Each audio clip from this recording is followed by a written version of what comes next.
Here, and we are on Facebook Live and YouTube, but just like that. Okay, good morning to you. Thank you so much for tuning in to another edition of Wncr-Tv Now. My name is Bronson Williams. I do hope you had a fantastic guest today, making today even better, brighter, and all that good stuff, because why? You have the power to do so. You can make your life what you make it. How about that? I want to find, let's see,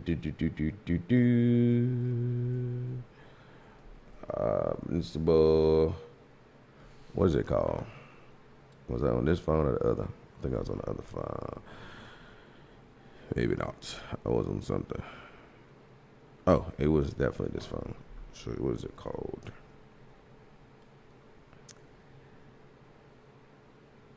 Yeah. Okay. Real quick, don't forget to share the video this morning. Running for office.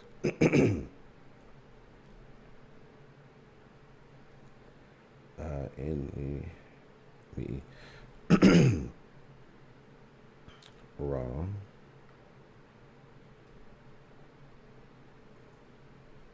So you're right here. There we go. So I wanted to share this here. Don't remember what page it's on. So let me see if I can, close this out because it's a piece of not needed information there. 2, right there. And then there were more. How about that? Then there were more.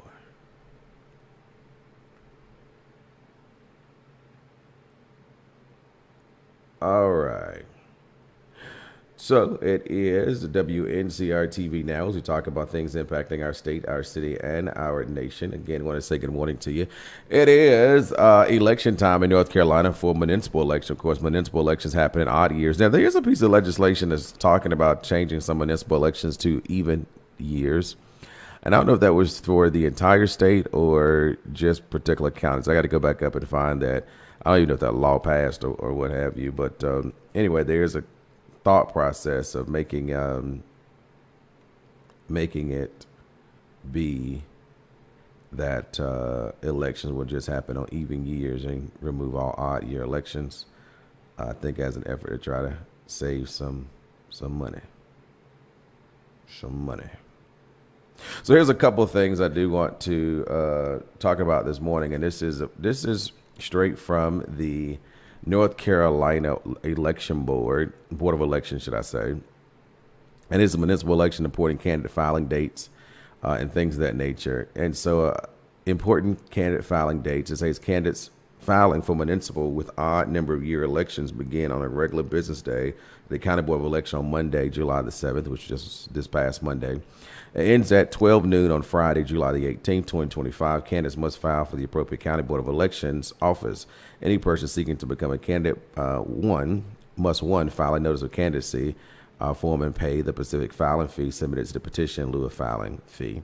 The candidate has two options. 1, they can file a notice of candidacy and pay the filing fee in person at the appropriate Board of Elections, or 2, mail or deliver by commercial carrier service the candidate's notice of candidacy to the appropriate Board of Elections, provided it's received by the end of the filing period. The deadline for candidates to withdraw the notice of candidacy and receive a refund is 5 p.m. on Tuesday, July the 15th. That's this upcoming Tuesday. Any person who has filed a notice of candidacy for office has the right to withdraw it. Candidates who wish to withdraw must complete a candidacy withdrawal form, which is located in the State Board of Elections website or can be obtained at the County Board of Elections. But here is something that I have been now recently educated on based on past understanding and knowledge and information I shared with others. And so I shared with them this morning as well that I gave you some incorrect information. But here's the general candidacy requirements. It says the following are general candidacy requirements. The candidate must be 18 years old on election day. I mean, 18. Well, clearly it says 21. The candidate must be 21 years old on election day. Candidate must be a registered voter in the municipality at the time they file for office. If they're not already registered, they can register at the same time they file their notice of candidacy. So that is something that I don't think was always there. Maybe it was, and I just overlooked it. But a candidate must be registered, must be a registered voter of the municipality at the time they file for office. If they are not already registered to vote, they actually can register at the same time they file their notice of candidacy, which means I could move to Cary, North Carolina, and during the election process, register to vote in Cary, and also file my notice of candidacy at the same time. The candidate must reside in the municipal corporate limits. For an office that is elected by a district or ward, the candidate must reside in the district or ward. A candidate must file a notice of candidacy with the County Board of Election office in the county of their residency and pay the filing fee set by the municipal governing board during the filing period. The minimum is $5, with the maximum being 1% of the annual salary of the office sought. The notice of candidacy includes a question about previous felony convictions and will require disclosure of any convictions as discussed in further detail. And of course, you can only file for one office per election. So that is what I wanted to share today, that actually you can register and file at the same time. So there you go. And that's right there in that municipal handbook that I received from Edgecombe County Board of Elections when I filed on Monday. And so I got updated information on that even as early as this morning when I did a check on something real quick. So that's that. And speaking of elections, there is yet another name that has registered for the Ward 3 race. In fact, let me see if we can pull all the names up. Be sure I didn't miss anybody, because that's in the Rocky Mount race. And we'll do Tarbell as well since we're here. NC.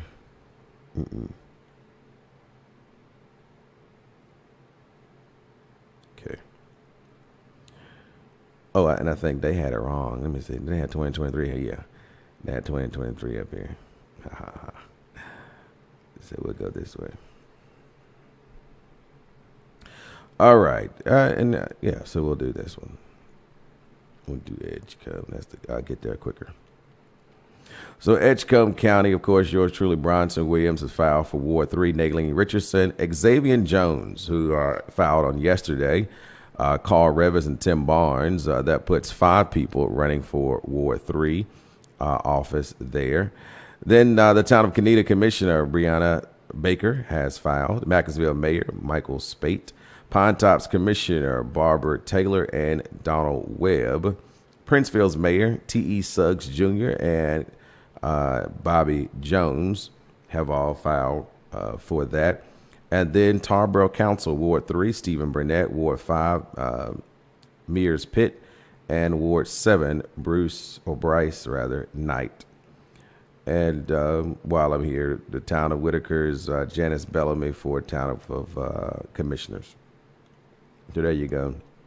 Let's look in Nash County. Okay. The town of Sharpsburg, Nancy McDaniel, not town of Sharpsburg, the town of Whitaker's, Nancy McDaniel, Doris Lindsay over in Whitaker's for a commissioner. And Spring Hope, 2 people have filed, Stephen Brumfield and Matthew Goldie. Then there's Sharpsburg, Beverly Davis and Mike Hughes have filed. The town of Red Oak commissioners, looks like 2 have filed there for Craig New and Sandra Russ. Red Oak Mayor Lavelle Langley. The town of Nashville Town Council, looks like 1 person's filed, and that is Larry D. Taylor. The town of Middlesex Board of Commissioners, looks like 1 person's filed, and that's Harold McCombs. The town of Middlesex Mayor Luther Lewis. The town of Dorchester's got 2 people for commissioner filed, Bruce Smith and Boris Vernell. Dorchester's Mayor Jackie Vick. The town of Castell commissioners, 2 have filed there, Sadie Atkinson and Marvin Wood. The town of Castell Mayor James Austin. The Town of Bailey Commissioners Richard Wilson have filed there. And of course, in Nash County, Rocky Mount City Council Ward 6, Tom Harris. Those are the individuals who filed in Nash and Edgecombe County as of yet. Of course, the last day to file is noon on next Friday. So there you go. But again, Ward 3 has 5 and still potentially 2 more individuals to file for the Ward 3 office. And so we'll see by Friday, the 18th at noon, who has or has not filed for that particular office there. Let me do what I forgot to do this morning, and that's to share the Facebook Live video. So let me do that now. If I can find it.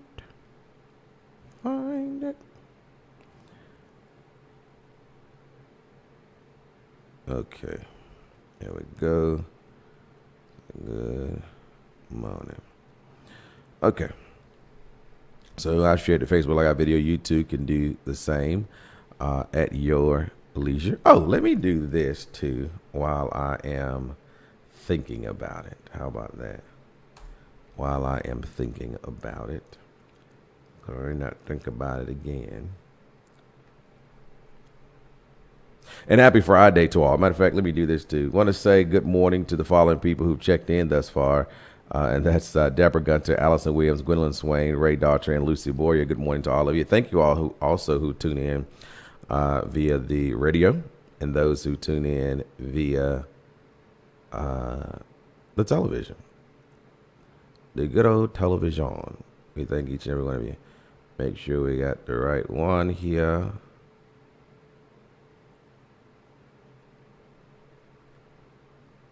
Don't think it's this one.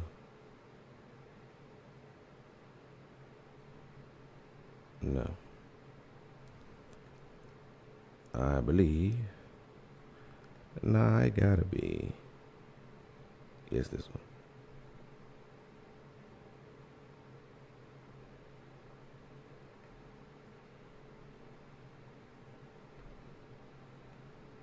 Okay.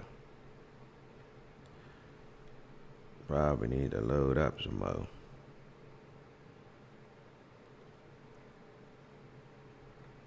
Anyway, we'll do that. Here it is. Williams, a candidate for Ward 3 here in Rocky Mount, North Carolina, and I want to take time to invite you to support me in this upcoming Ward 3 race. I have put my name in the hat. I am running, and so I need your support to make it a reality. Together, we can do this. We can win and win like never before, but it's going to take people like you. Engaged in the community, calling your neighbor calling the other neighbor. Before you know it, we have victory at the polls. And why me? Why Bronson? Why Bronson Williams? Here's what I can tell you. Those who know me know that I've been a long-time advocate in the community. Those who know me also know that I'm a business owner in the community. So I believe in providing jobs. I believe in providing service, whether it's daycare, whether it's used car dealerships, whether it's restaurant, whether it's information or opportunities for people to broadcast their own things on the radio station, television station. I've been here for you and providing housing in our community as well. There's so many things that I can do, but it's not about me. It's really about the citizens. And I know you hear that so often, but it's true. I have always been people-oriented, not self-serving, but serving the community. That's what it's all about. It says that if I can help someone along the way, then my living will not be in vain. This is not about advocating for who's the best person to do this or who's the best person to do that. I'm saying you know me. You know me, and so there's no real advocacy needed.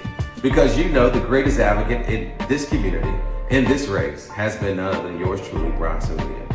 So now I ask for your vote on October the 7th as we embrace something different. And in closing, I'll say this, that if you want something different, you must do something different. We cannot continue to vote for the old same hand-selected politicians or status quo individuals going to keep things the way they are. Just take a look around the community. It's not what you want. And in order to get something different, you must do something different. And that difference is me, Bronson Williams. So I'm asking for your support now, and I'm asking for your support on Election Day on October the 7th. How can you support? You can support me by helping me knock on doors. You can support me by helping me make phone calls. You can support me by sending text messages, emails, or whatever methods of communication. Let people know that guy named Bronson Williams is running for City Council in Ward 3 and he needs your support. So whether you live by Buckleter Park in Rocky Mount, maybe on Franklin Street, maybe on Paul Street, Hargrove Street, Cypress Street, Brown Acres, the Berkshire community, South Acres, wherever it may be. If you're in Ward 3, I want to represent you. But the only way to do it is by you voting for me. Again, I'm Bronson Williams, a candidate for Ward 3, and I am asking for your vote, but most importantly, your support. And after the vote, the conversation does not stop there. It continues to grow there as we grow this community and this city like never before. Thank you so much. Well, there it is. I know that guy looks just like this guy, huh? But anyway, good morning also to Betty Archambault, Alice Bailey as well, Lorraine Pitts and Marvin Bowden. Thank you for tuning in to WNCR-TV Now. And yes, that's right. This Saturday from 11:30 until 1:30 at Pop's Diner right around the corner, 132 South Church Street. That's tomorrow. Yeah, that's tomorrow. This Saturday. That's tomorrow. Today is Friday. Wow. Anyway, so tomorrow from 11:30 until 1:30 p.m., it's an invitation for all those who are tuned in to the broadcast, or people watch the broadcast. Definitely, I'll check them out. I was there on National Road and saw Miss Annie the other day, and I said she plans to be there as well. But that's tomorrow from 11:30 till 1:30. And again, the menu is the same menu for all, and that's going to be waffles as well as chicken and sides like grits, bacon, stuff like that, eggs and things of that nature. But that will be available tomorrow from 11:30 to 1. And then after that, we will depart from each other's presence, but never from our hearts and minds. Okay, that's that. Again, look forward to seeing you all there tomorrow, and everybody is welcome to come and be a part of that. I want to see you there tomorrow for sure. And then next weekend, those who are willing and able, we will be knocking on doors in Ward 3. One of our first things we'll be doing there. So looking forward to that. This is just an exciting time. For sure. Very much so. Very much so. What's happening in the news? Well, obviously, President Donald Trump's actions have been blocked again by a judge, this time making it a class action status, in which the constitutional crisis that we may be in here in America, and that's birthright citizenship, is among a number of other things that generally is why the Supreme Court takes up issues to check on the constitutionality of laws. And so that is something that is now at the table, with a judge saying, listen, it's a class action suit here. And as he understood it, the limitations that this U.S. Supreme Court puts on local judges to do bans would have to be brought back by a class action status, and that status has been granted. And so we'll see what will happen there. Of course, as always, there'll be an appeal, and then maybe the Supreme Court will supersede such appeals and hear straight from them. So there'll be the final auditor on whatever decision it is yet to be made in regards to that birthright citizenship argument that we're now having in our country. Yes, they had an opportunity to be out on Westmount, where James Galliard announced his bid for North Carolina Senate District 11. So there were a lot of people there at the assembly, including North Carolina Justice Anita Earl was there on yesterday afternoon to share in the announcement. I'll use for that announcement that James Galliard is seeking District 11. District 11 is currently being represented by Senator Lisa Barnes, who was once a Nash County Commissioner and has been a senator for a couple of sessions now. And unfortunately, because of things going on with her husband, she has not been able to be there as present as she has in the past. And so there is a lot of absence and not voting, excuse absence she has because of what is going on with her family. But again, he made his announcement there for Senate District 11. Senate District 11 encompasses Nash, Franklin, and Vance County. And so filing for that office will be in December. Primary will be in March. And the general election will be in November of next year. So James Bullock, good morning to you as well. Venice Harris, good morning to you as well. Thank you all for tuning in to Wncr-Tv Now. And yeah, so, well, what I will say, I see Lisa Barnes, you know, when we talked about the school demerger piece, we went up to Raleigh. I'm trying to think who was there. I know Evelyn Bullock was there. School board member Evelyn Bullock was there. Seems like I don't remember, but anyway, it'll come back to me. And so we spoke during that particular time, and Lisa Barnes, by way of who is that other man that's there? Anyway, whatever his name is, tried to make the comment, they're not even from Nash County, but yet this is a demerger dealing with Nash and Edgecombe County. And so whether we were residents of Nash County, residents of Edgecombe County, we're impacted and impacted even yet now. Speaking of that demerger process, the Edgecombe County School Board will be meeting, and their agenda items should include the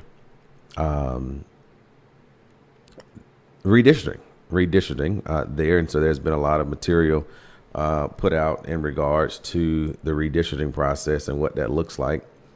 And by and large, what I've been hearing in the community has been option C. Option C is what folks believe is the best or better option for the district. Now, of course, the district is it's what it is, and so here's this right here. And so it says, attention all Edgecombe County residents. The Edgecombe County Public School Board of Education is hosting their regular scheduled meeting on Monday, July the 14th at 6:30. And an agenda item would choose whether option C or D2 for the election of representatives to our new all-county school board, March 2026. So there is information there. We'll be sure to share this information as well. So what to do? Say, hey, we need a strong show of support for MAP option C. By your attendance at this board meeting, you will not have to speak. Please be there at 6:30 so you will be present for the public comment period at the beginning of the meeting so you can stand and raise your hand for option C.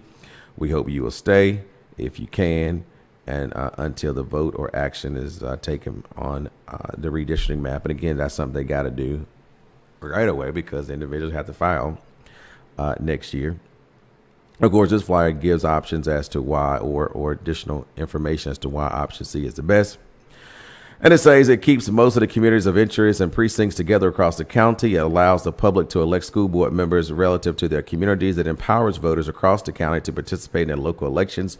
It was supported by 4 public hearings, over 60 speakers from across the county, with over 200 people attending. And so, again, they're asking you to show up on Monday, July the 14th, at the Board of Education meeting at 6:30 to support Edgecombe County's MAP option C. And just for a disclaimer there, it says this flyer was created by the School Demerger Committee Redistricting Working Group there. And so you can learn more by contacting Sue Perry Cole and or Angela Bryant there.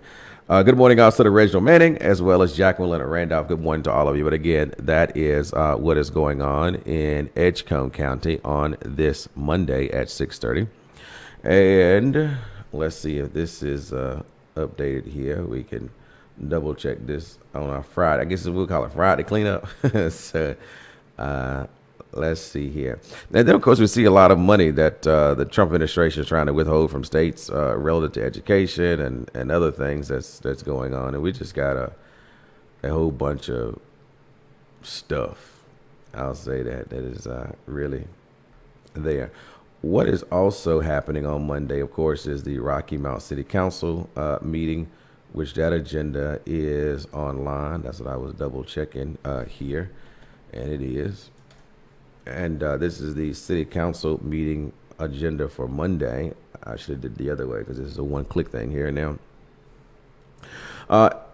We'll go back to the front. So this is not the full agenda. This is the preliminary agenda. And it say that the full agenda will be posted Friday morning, but this is what they tentatively plan to do. The consideration of minutes of the regular scheduled committee of whole meeting from February 10th, 2025. Website design update. They had a second quarter revenue and expenditures report. Maple Grove floodplain development permit application to National Tourism Authority, and then a closed session with personnel and attorney-client privilege. Then they plan on considering addition and deletion to the agenda, an update by City Manager Elton Daniels, and then petitions to be received from the public. Consent agenda includes the consideration request from Becky, to close the 100 block of Howard Street, beginning at Sunset Avenue, Westing Avenue, from 3 p.m. until 7 p.m. on Saturday, August the 16th, for the Joy of Fashion, a community fashion show and cultural celebration. Also, is consideration of an ordinance approving the installation of all-way stop intersection at Vaverette Avenue and Daniels Avenue. Got to see what that is. Consideration of resolution approving the deletion of SR 2303 Tyler Drive from the state maintained road system requested by DOT. So I guess they want to turn that over to the city. Consideration of resolution declaring real property located at 618 Green Avenue as surplus property and authorizing the sale by sealed bid pursuant to North Carolina General Statute 168-268. And in consideration of bids, the purchase of fire department uniforms, the purchase of 48 tubular steel poles, a RFQ for the City of Rocky Mount Judicial Design project. This is by Oakley Collier. And then a consideration of bid for purification chemicals contracts. And, of course, this is consent agenda, so it's recommended action to approve all that I just mentioned there. And then there is a public hearing relative to a feasibility study for annexing number 336 Morningstar Road. That's Ward 2, if approved. Then a consideration of a project ordinance amending the appropriation of $700,000 from the state budget appropriations funds for additional distribution of grants administered through the City Housing Repair and Rehabilitation Program. Funding for these appropriations provided for the use of appropriations from the state of North Carolina to the city for the 2023-2025 biannual budget. Also, the consideration of budget amendment of $300,000 in the state budget appropriation fund for the distribution of grant funds to support outside agency addressing local homelessness. The funding for appropriation approved for this is again from the state of North Carolina biannual budget, so $300,000. So again, this is good that on the agenda item, it's actually telling you where the money is coming from, so that if fund balance was dip again and say, wait a minute, how? Because on the agenda, you said this money was coming from this place and this place and that place. And so that's kudos to whomever got that in place. I know it was discussed, and we see it's there. So consideration of building a reuse grant with the North Carolina Department of Commerce for $375,000 for Memorial Hospital. This is a loan agreement with OIC there. Consideration of a nonprofit agreement for OIC for $175,000. It's a construction trade program for $100,000 and the Youth Connect for $75,000. Consideration of a wholesale sewer purchase agreement for the town of Nashville. There's a consideration of RFP, a comprehensive land use plan. Imagine Rocky Mount, so you remember that plan. That was nearly a $1 million plan. It now has been at total cost not to exceed $180,000.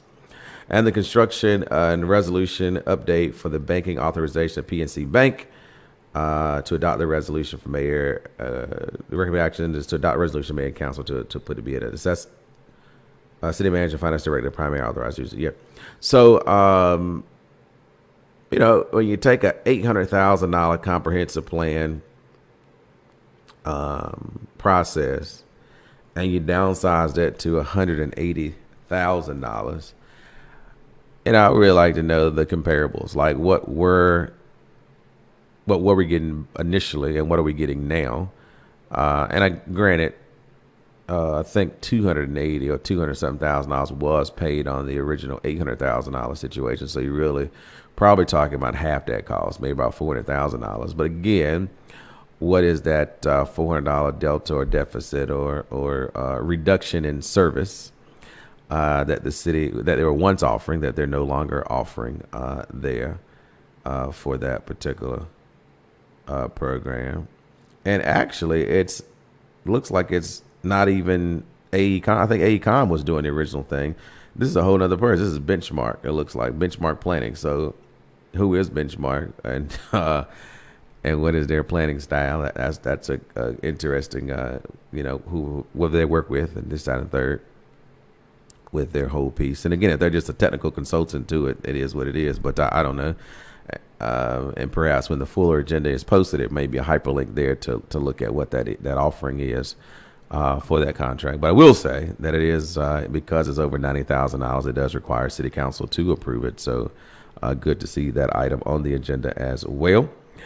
And good morning also to Alfreda Perkins, who I saw yesterday. She was at James Galliard's kickoff event for North Carolina District 11. As well as Ray Daughtry, good morning to you as well. Jacqueline Randolph, good morning to all of you all. Thank you so much for tuning in to WNCR-TV Now as we continue to talk about things impacting our state, our city, and our nation. 49 minutes past the 8 o'clock hour this morning on WNCR. Today is Fish Friday at Pop's Diners. Don't forget to check us out there. Of course, if you don't like fish, we got chicken, we got hamburgers, we got hot dogs, we've got it all. Philly cheesesteaks as well is available for you at Pop's Diners. So we're available again at 132 South Church Street, downtown Rocky Mount, formerly the old Central Cafe location. Open Sunday through Friday. Yeah, Sunday through Friday from 11 o'clock until 6 p.m. So be sure to check us out there. Also, you can call your order in or use the Snack Pass app to make your order, or Uber Eats. We are on Uber Eats as well, so you can order on Uber Eats as well. Preferably that you would use the Snack Pass app. You can download that, look up Pops, and you'll be able to find us right there. And you can place your order right there on your mobile phone, and that'll be good. And it'll send us right to us, and we'll be ready for you. We'll even tell you when it's ready. We'll click done. You know to come get your order because it's ready. Kind of like the Domino's pizza thing, except we don't have that little bar that tells you it's to nudge and prepare. We ain't got all that, but close enough. Close enough. 50 minutes past 8 o'clock hour on WNCR-TV Now as we continue to talk about things impacting our state, our city, and our nation. I think I did talk about the Wawa and the Texas Roadhouse that is coming. We talked about that some years, I guess it was last year sometime or another, before the building of the Wawa that's on Bivenue Road there. And according to the Rocky Mount Telegram, it says officials say that Sunset Avenue Improvement Project is in its final 2-month stretch. So that is good. Traffic cones will be gone in September, or it is at least the hope for motorists who are traveling along Sunset Avenue. The current plan for the future Interstate 95 exchange on Sunset Avenue to open traffic sometime in September. North Carolina Department of Transportation spokesperson Andrew Barksdale said in a phone interview on Tuesday. So that's going to be good that Rocky Mount has. You got another way to enter into this city via 95, which is sparking some growth opportunities there. And truthfully, that is one why that infamous 336 or the casino land or whatever you want to call it is an ideal location for economic development and opportunity. And let me see if it's on this website. What was it called? I know. That Sunset. I think that's what it was called.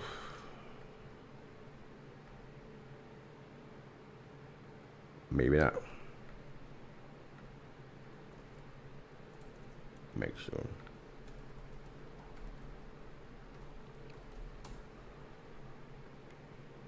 Yeah, that's it. If it will load here, it would be a great help and benefit to me. There we go. So let's do this. Okay. I want to show you this too. This is the Cummins at Sunset, a new horizontal for development. Horizon, where I get horizontal from? Horizon for development. This is that land there that we were just speaking of. And so it's 336 acres of prime real estate. And so you see the I-95 exit there. You see Nash Community College. And this website has been developed to create interest in a prime real estate opportunity here in Rocky Mount, North Carolina. Called the Cummins at Sunset, is a transformational project encompassing 336 acres at the intersection of I-95 and Sunset Avenue. This development is set to become a hub for e-commerce, housing, recreation, serving as a gateway for Rocky Mount's vibrant community. Mixed-use potential ideal for retail, residential, and commercial development. Accessibility, direct access to major highways and transportation networks. Community impact designed to enhance the quality of life for residents and attract visitors. And so when you think about 336 and the unique possibilities that can happen there, it is, as this says, of a very bold vision. It says explore the development opportunities at the Cummins at Sunset with prime development sites like the Cummins at Sunset, driving growth and revitalization. This is your chance to be a part of a community that has not just blossomed but thriving. The future is bright, and your investment could be the key to unlocking potential in a regional rich with promise and excellence. Pretty good there. And again, they did a preliminary little draft there of what that land could actually look like there. And not saying it will look like this, but this is just talking about the number of possibilities there.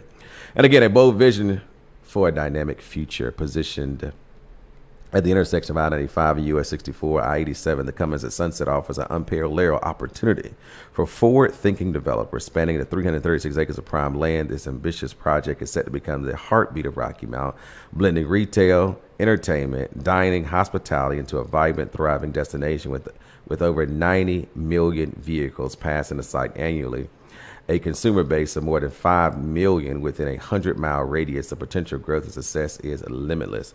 Developers will benefit from the site's strategic location, just 1 hour from Raleigh, 2 major airports, ensuring seamless access for residents, visitors, and businesses alike.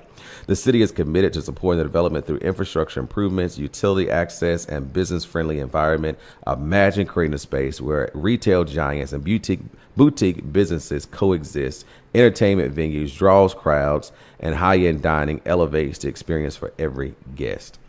So this is, again, a website called RockyMountGrows.com, and where you can check out this particular project. And this is something that they are working on what we commonly call here in the city 336 or casino land, things of that nature. There is what is available and opportunity there. And so you see mixed use developments like that all across this country. And so then the question is, why not Rocky Mount? And there it is. There it is. And I think, and I hope that that will be one of Rocky Mount's next success stories. Not the final, but one of Rocky Mount's next success stories. And then we only go up from there, while simultaneously doing other things within the community as well. And as you see, the City Council, Jennifer Monday, is doing just that, and finally taking the needed action of doing the groundwork to reposition that judicial center closest to the downtown community, and moving it off Cokie Road is something that, of course, I've been advocating for years, and we're seeing that. What I will say is that we hope that the city is able to find additional capital from our General Assembly. That's going to be greatly important, that you have that partnership with the General Assembly and the city, so that the city is not entirely or majorly footing that bill, even though the Judicial Center is a convenient center for residents of Rocky Mount, because generally you have your courthouse and your county seats. Rocky Mount, in its uniqueness and always being a leader in the front, has a judicial center that's able to be a convenience to the residents of our community. It has been that way for quite some time. And I think we need to continue to maintain that convenience for housing the number of programs and offices that our judicial center does house. And so that's beneficial. And so Ray Daughtry invites Miss Common Sense to the event on tomorrow at Pop's Diner. So again, looking for all of you to be there tomorrow from 11:30 until 1:30. Again, we will have some syrup that is sugar-free. So I got that directive as well. And again, fresh fruits and things will be there as well. So we're just looking for a good time there of just having fellowship and talking. And hopefully you'll make that your last time at Pop's Diner. Again, from 11:30 until 1:30 p.m. tomorrow. Right here in downtown Rocky Mount. What that is. Right here in downtown Rocky Mount. So it looks like that's pretty much all I have to discuss with you on today that I can think of. Let me just scan through this real quick. Of course, this rain and thunderstorms and flooding everywhere is something to be mindful of as well, because that is definitely going on. And I will say this, down in Apex, I think it is, they're building a brand new children's hospital, the first standalone. It's a North Carolina Children's Health confirmed on Thursday it will build the state's first standalone hospital in Apex, a multi-billion-dollar project expecting to bring 1,000 jobs to western Wake County. So that's going to be something as well. So without further ado, it is going to be time for me to say bye-bye to you. And I do, again, hope you have a great weekend. Look forward to seeing many of you at Pop's Diner tomorrow. Bring your family, your friends, and everyone in between. And Lord's willing, be back on Monday to do it all over again on Wncr-Tv. And don't forget, Sunday at Pop's Diner, we have Soul Food Sunday. So we'll see you there as well. Take care. And we do hope that each and every one of you have a great rest of your day. Let me get this situated. No, that's not right. It's this one. A great rest of your